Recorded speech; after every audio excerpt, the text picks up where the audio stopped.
Happy Vlogmas Day 5. These are 10 things you should have before going to the track. Number 1. A race car that meets tech inspection. Generally, you want to make sure before traveling and spending the cash to go all that distance that your car actually passes tech.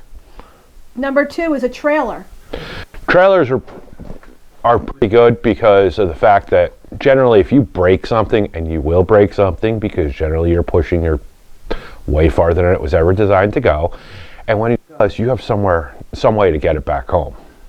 Number 3 is a tow vehicle. Well, you're not going to move your car trailer without a tow vehicle. Plus, generally a tow vehicle, depending on what it is, you're going to use for other things, picking up motors, transporting large stuff.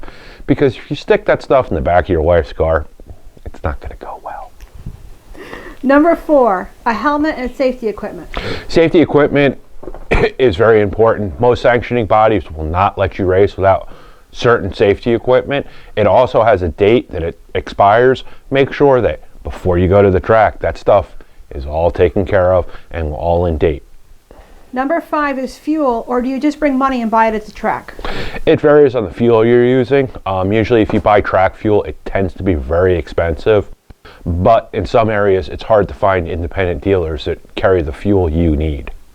Number 6 is entry fee.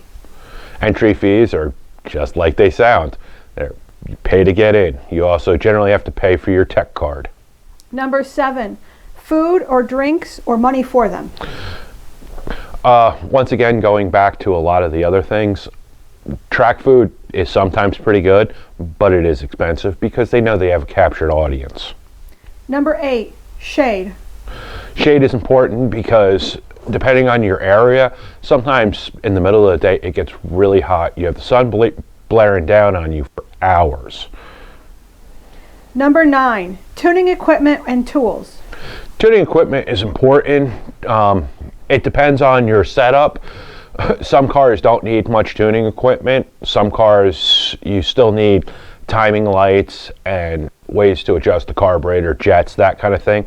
On fuel injection stuff, generally you don't need timing lights or jets. Well, you don't need jets, but you do need a laptop so you can make minor adjustments. Number 10, do you need an air compressor or a power source for your impact tools? Yeah, generally you don't use.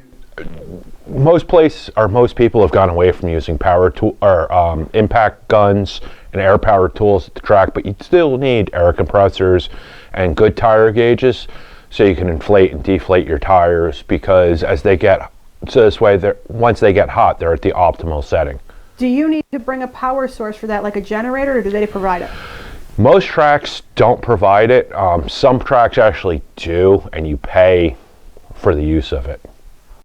If you found that useful, like, subscribe, share, carry on, get out in the garage and do something.